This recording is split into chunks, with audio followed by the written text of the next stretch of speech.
सभी छात्र एवं छात्राओं को मेरा नमस्कार।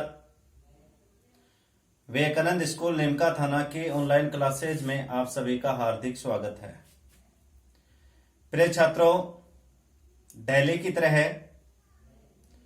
अपने बायोलॉजी की ऑनलाइन क्लासेज में लेसन 4 चल रहा था और इस लेसन में पॉइंट था आपका बहुभ्रूणता या पॉली एम्ब्रियोनी। इसका कुछ पॉइंट पिछले लेक्चर में अपन ने देखा था, आज इसको कंप्लीट करते हैं। तो पॉइंट का नाम है बहुभ्रूणता। बहुभ्रूणता जिसे इंग्लिश में पॉली एम्ब्रियोनी कहते हैं। देखिए, बहुभ्रूणता क्या होती है, किसमें पाई जाती है, किसमें नहीं पाई जाती, इसका अध्ययन किसने किया, कौन से पौधे में किया, बहुभ्रूणता किस कारण से आती है, ये सब चीजें देखेंगे। प्रिय छात्रों, सामान्यतः यह देखा गया है कि एक परिपक्व बीज में एक भ्रूण पाया जाता है, अर्थात एक बीज में एक भ्रूण पाया जाता है और उस एक भ्रूण के द्वारा बीज अंकुरण के समय एक नए पौधे का विकास होता है। लेकिन कई बार यह देखा गया है कि एक ही बीज में 2 या 2 से अधिक भ्रूण पाए जाते हैं। जब किसी बीज में 2 या 2 से अधिक भ्रूण पाए जाते हैं तो इस स्थिति को कहते हैं बहुभ्रूणता। तो बहुभ्रूणता की जो परिभाषा यदि मैं बात करूं, परिभाषा यदि अपन देखें तो परिभाषा का मतलब यह होता है कि एक ही बीज में 2 या 2 से अधिक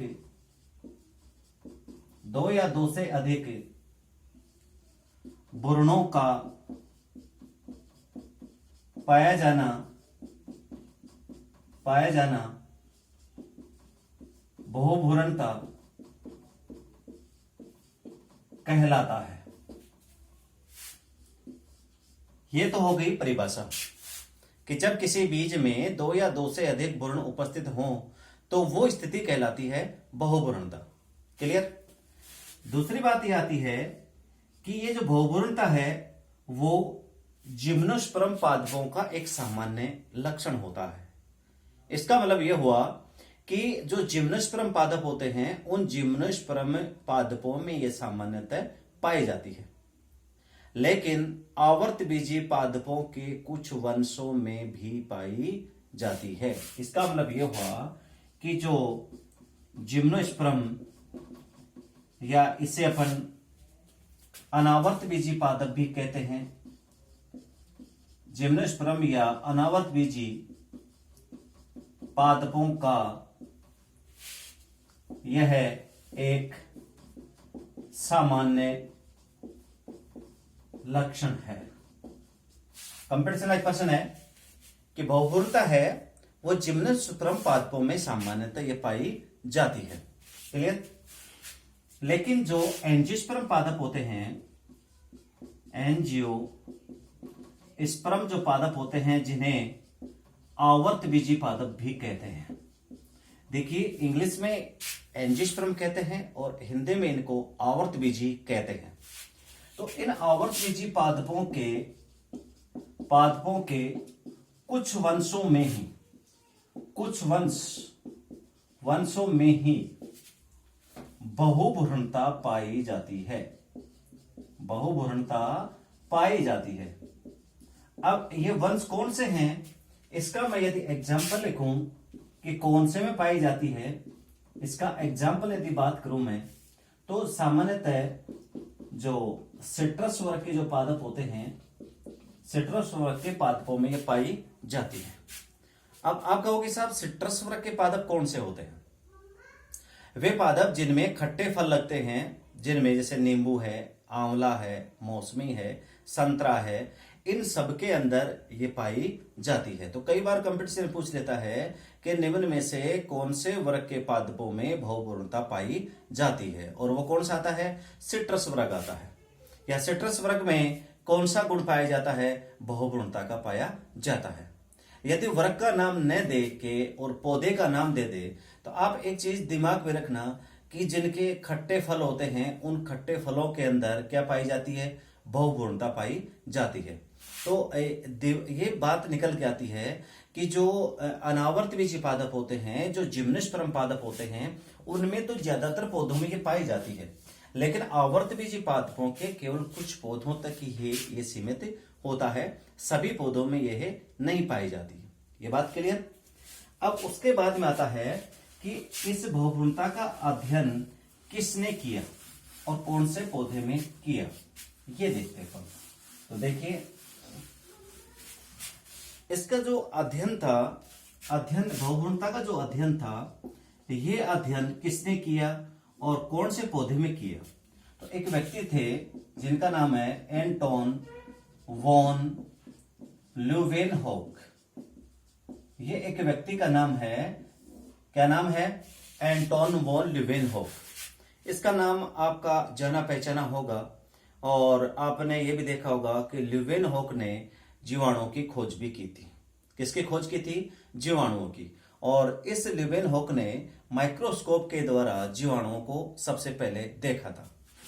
तो ल्यूवेनहोक ने यह देखा कि कुछ ऐसे पौधे होते हैं जिनके बीजों में 2 या 2 से अधिक भ्रूण पाए जाते हैं, और उस अवस्था को ल्यूवेनहोक ने क्या कहा? बहुभ्रूणता कहा।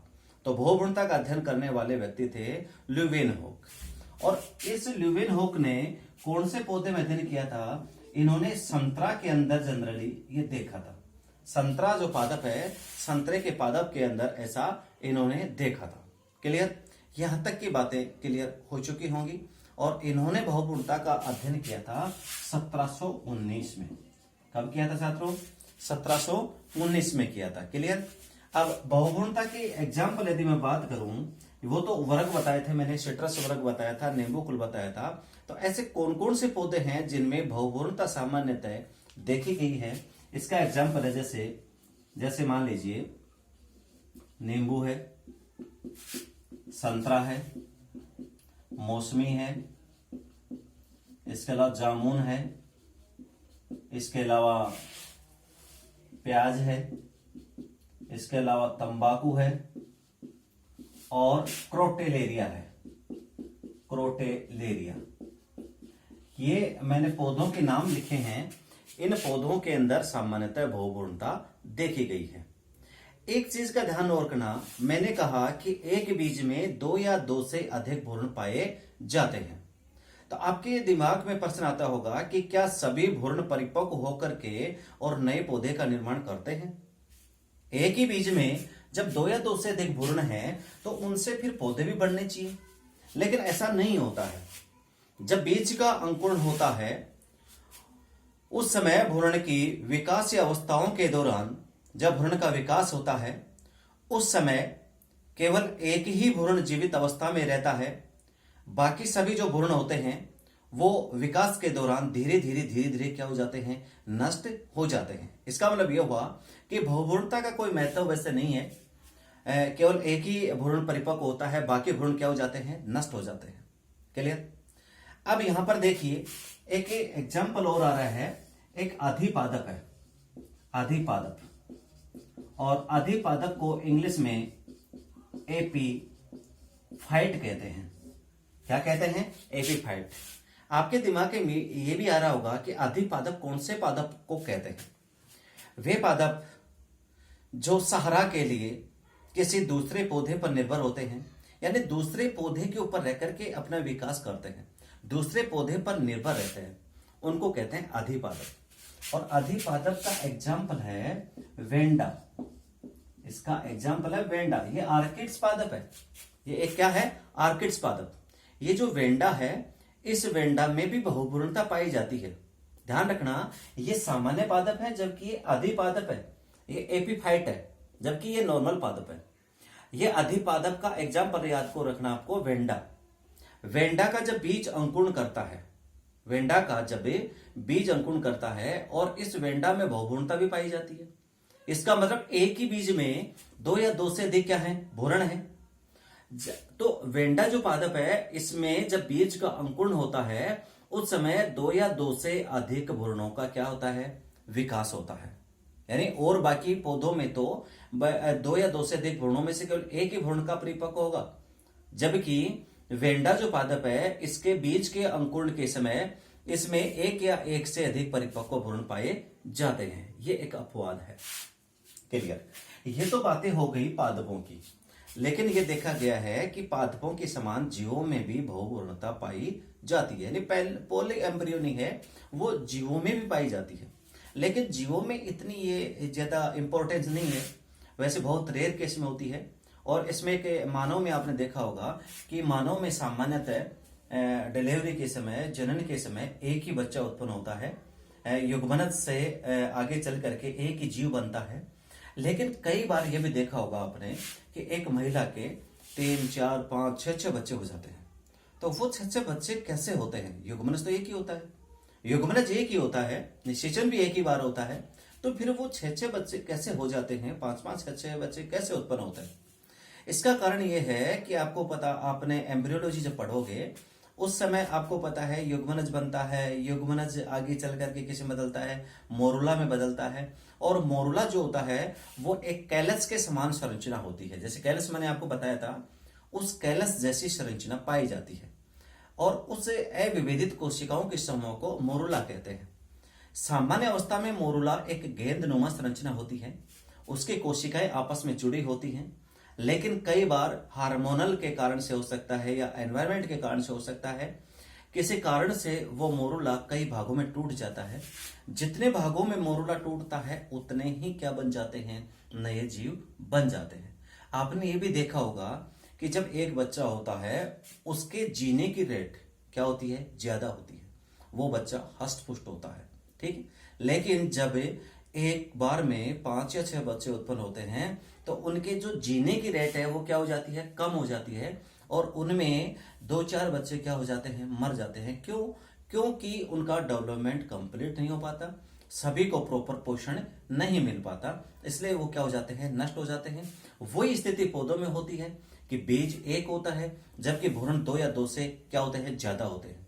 जब बीज का अंकुरण होता है और जब पौधे का विकास होता है उस समय बाकी जो भ्रूण होते हैं वो नष्ट हो जाते हैं, केवल एक ही भ्रूण क्या होता है, शेष बचा रह जाता है। ये हो गई बहुभ्रूणता की एक सामान्य जानकारी। अब बात आती है कि जो आवर्तबीजी पादप होते हैं उनमें बहुभ्रूणता किस कारण से आ सकती है, किस कारण से बहुभ्रूणता आती है। तो अगला पॉइंट आता है, आवर्तबीजी पादपों में बहुभ्रूणता उत्पन्न होने के कारण, किस कारण से बहुभ्रूणता उत्पन्न हो सकती है। तो पॉइंट है,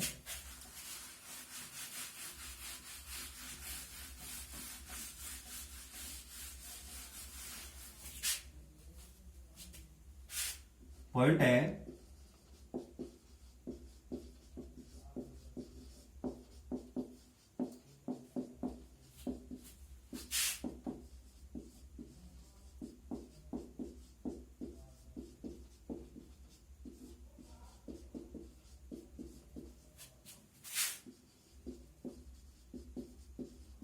यानी ऐसे कौन कौन से कारण हैं जिसके कारण से बहुभ्रूणता उत्पन्न होती है। प्रिय छात्रों, बहुभ्रूणता कई कारण से उत्पन्न हो सकती है। कौन कौन से कारण हो सकते हैं? देखो, उसमें पहला है प्राक भ्रूण में विदलन। पहला कारण है प्राक भ्रूण में विदलन। दूसरा कारण है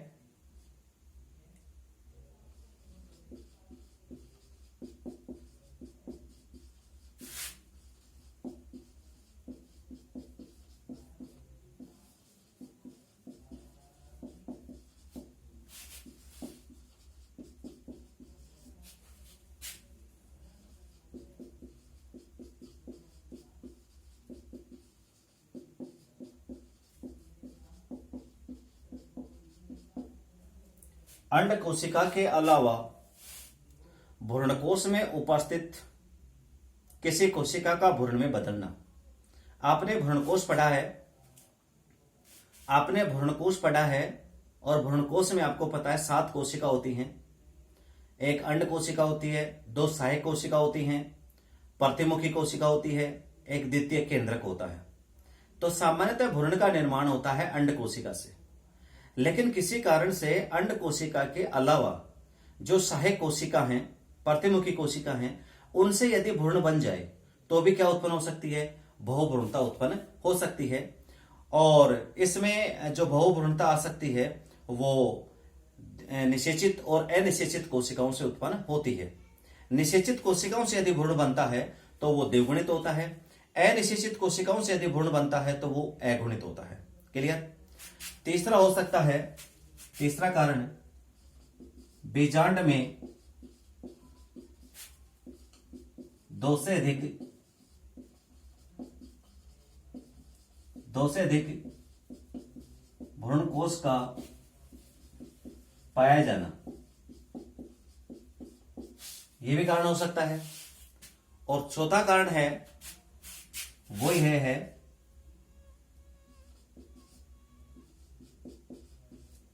बीजांड की किसी द्विगुणित कोशिका से भ्रूण का बनना। ये चार कारण हैं। फर्स्ट है, ये सेकंड है, ये थर्ड है और ये फोर्थ है। ऐसे चार कारण हैं जिसके कारण से बहुभ्रूणता आती है। इसका अपन बारी बारी से लेते हैं, अपन बारी बारी से कि कैसे क्या होता है, चारों का एक्सप्लेन देखते हैं अपन। तो सबसे पहले लेते हैं पराग भ्रूण में वितरण। पहला कारण,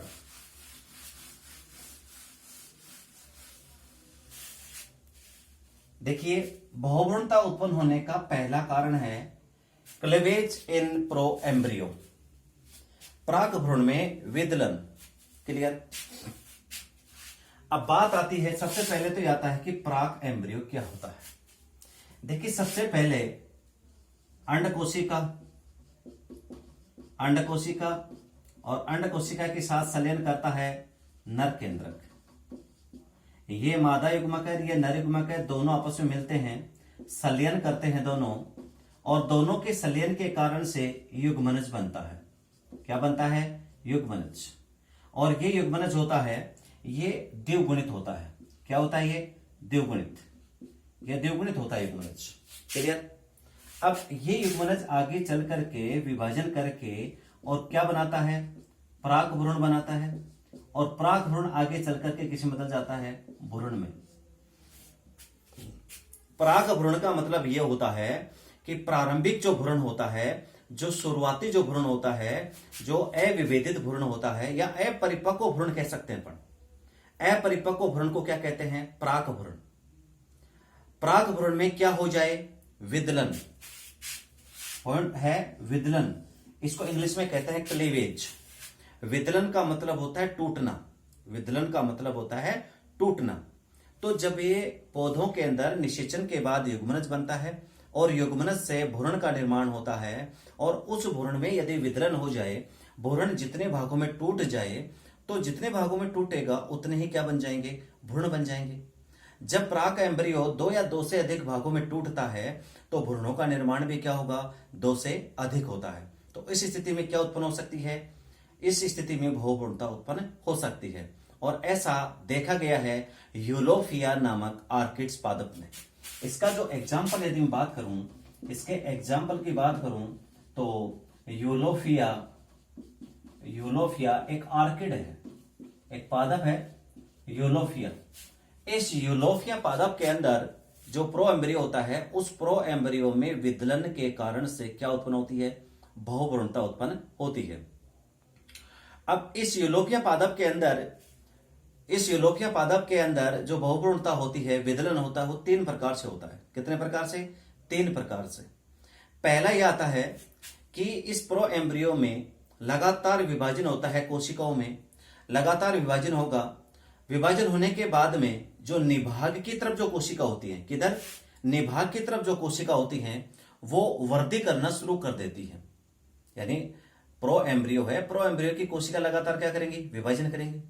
विभाजन करके कोशिकाओं की संख्या बढ़ेगी, तो निभाग की तरफ जो कोशिका है वो कोशिका क्या करेंगे? वृद्धि करेंगे, और वृद्धि करके क्या बना देंगी, भ्रूण बना देंगी।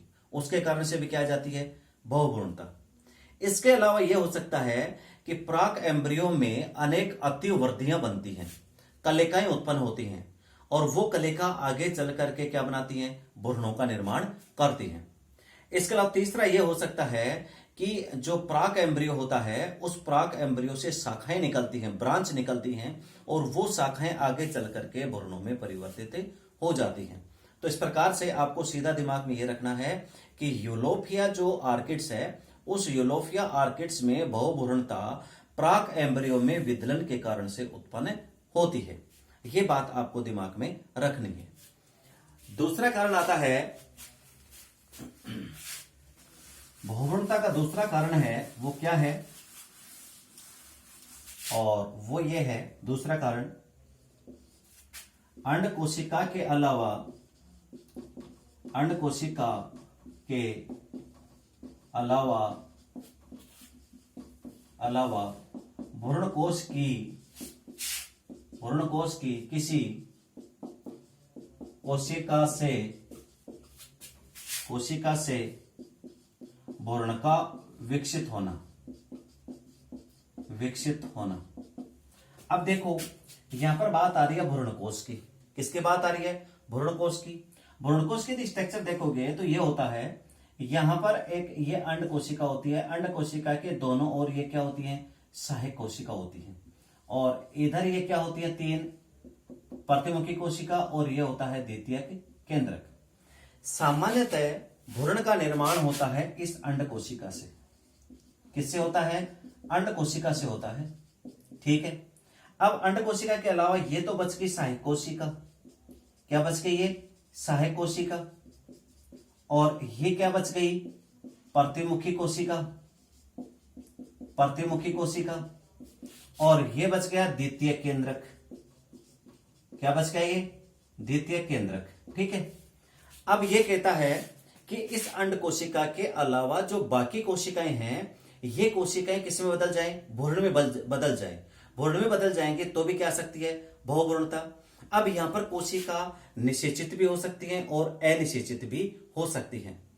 यदि निषेचित कोशिका से यदि भ्रूण बनता है तो द्विगुणित होता है, और उसका एग्जाम्पल है एरिस्टोलोकिया ब्रैंकिएटा।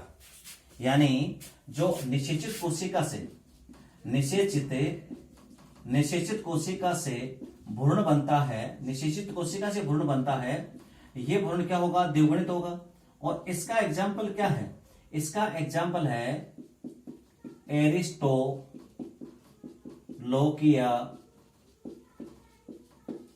ब्रैंकिएटा।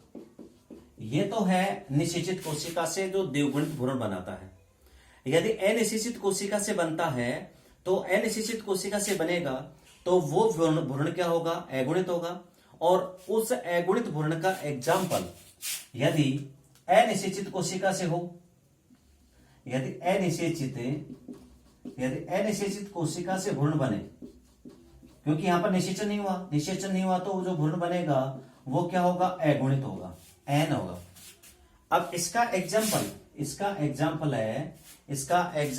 इसका आर्जिमोन मैक्सिकाना है। इसका एग्जाम्पल है आर्जिमोन मैक्सिकाना। तो ध्यान रखना, एरिस्टोलोकिया ब्रैंकिएटा पौधों के अंदर जो भ्रूण होता है वो निषेचित कोशिका से बनता है और वो द्विगुणित होता है, जबकि आर्जिमोन मैक्सिकाना है, इसमें भ्रूण का निर्माण होता है अनिषेचित कोशिका से और बनने वाला भ्रूण होता है अगुणित। तो दूसरा कारण है कि अंड कोशिका के अलावा भ्रूण में उपस्थित कोशिकाएं यदि भ्रूण में बदल जाएं तो फिर वो उसमें क्या हो सकती है, बहुभ्रूणता आ सकती है। फिर आता है तीसरा कारण, और तीसरा कारण क्या है, तीसरा कारण यह है कि एक बीजांड होता है। एक बीजांड में सामान्यतः एक ही भ्रूणकोश होता है, लेकिन कई बार ऐसा देखा गया है कि कुछ पौधों में एक बीजांड में 2 या 2 से अधिक क्या है, भ्रूणकोश है। बीजांड में 2 से अधिक भ्रूणकोश के कारण, आपको पता है कि बीजांड एक है उस बीजांड से एक बीज बनेगा, लेकिन उसमें भ्रूणकोशों की संख्या क्या है, ज्यादा है। भ्रूणकोशों की संख्या ज्यादा है तो अंड कोशिका भी क्या होंगी, ज्यादा होंगी, और उसमें प्रत्येक अंड कोशिका क्या बना देगी, एक भ्रूण का निर्माण कर देगी। इसके कारण से भी क्या आती है, बहुभ्रूणता आती है। और इसका एग्जाम्पल है कैजुराइना मोन्टाना। ऐसा एग्जाम्पल है कैजुराइना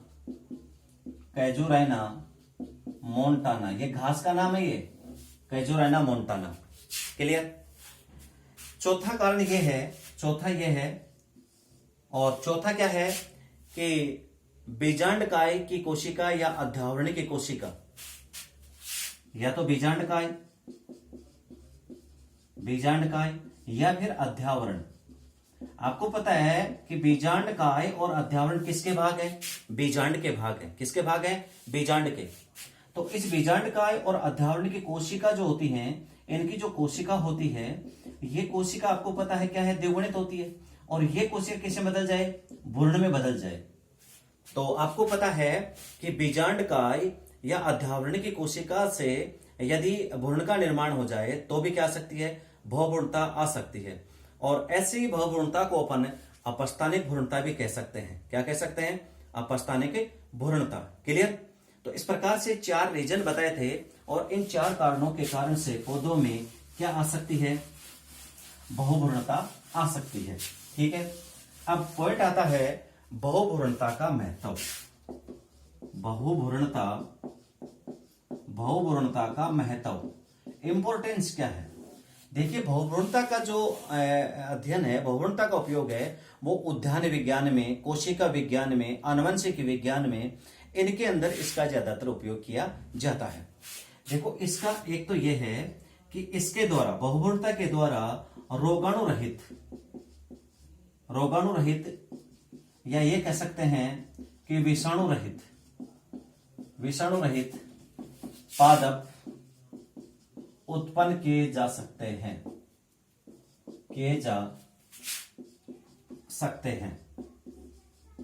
ठीक है। दूसरा यह है कि बहुभ्रूणता से उत्पन्न जो संतति होती है, ये संतति लक्षणों में मात्र पादप के समान होती है, मात्र पादप के समान होते हैं। यानी जो नया पादप होता है उसमें पूरे लक्षण मुख्य पौधे या मात्रक पादप के समान पाए जाते हैं। तीसरा कारण यह है कि यहां पर जो बहुभ्रूणता में जो नया पादप होता है उसमें जो पूरे के पूरे लक्षण होते हैं वो माता के ऐसे कैसे पूरे आ जाते हैं, मात्र पादप के पूरे लक्षण संतति पादप में आ जाते हैं। इसका मतलब संतति जो पादप होता है वो एक ओज प्रकृति का होता है, यानी उसमें लक्षणों में कोई गिरावट नहीं आती है। इसका मतलब यह हुआ कि जो संतति पादप है लक्षणों में संकर ओज होता है। क्या होता है, संकर ओज होता है। ठीक है। फिर तीसरा आता है, अगला ये आता है कि बहुभ्रूणता जो होती है उसके द्वारा अपन एक ही वंशक्रम के समयुग्म की वंशक्रम के पौधे उत्पन्न कर सकते हैं, एक जैसे पौधे उत्पन्न कर सकते हैं। यानी समयुग्म की वंशक्रम उत्पन्न किया जा सकता है। समयोगी वंशक्रम का मतलब यह होता है कि जितने भी पौधे उत्पन्न होंगे वो आनुवंशिक की दृष्टि से क्या होंगे, एक जैसे होंगे, उनमें किसी प्रकार का अंतर नहीं पाया जाता, उसको कहते हैं संकर ओज। ये सारे जो हैं वो बहुभ्रूणता का क्या आता है, महत्व आता है, इंपॉर्टेंस आता है। इस बहुभ्रूणता का अध्ययन अपन कोशिका विज्ञान में भी कर सकते हैं। क्लियर। इसके अलावा बहुभ्रूणता के द्वारा अपन अगुणित पौधे भी उत्पन्न कर सकते हैं। सामान्यतः देखा गया है कि अगुणित पौधे उत्पन्न नहीं होते, लेकिन इस विधि के द्वारा अगुणित पौधे उत्पन्न कर सकते हैं। तो इस प्रकार से बहुभ्रूणता आपकी कंप्लीट है। इसमें एक पॉइंट है कायिक प्रवर्धन। अब कायिक प्रवर्धन आपके फर्स्ट लेसन में था, और कायिक प्रवर्धन का मतलब यह होता है कि पौधे के किसी भाग में जड़ हो सकती है, तना हो सकता है, पत्ती हो सकती है। पौधे के किसी भाग से यदि नया पौधा विकसित होता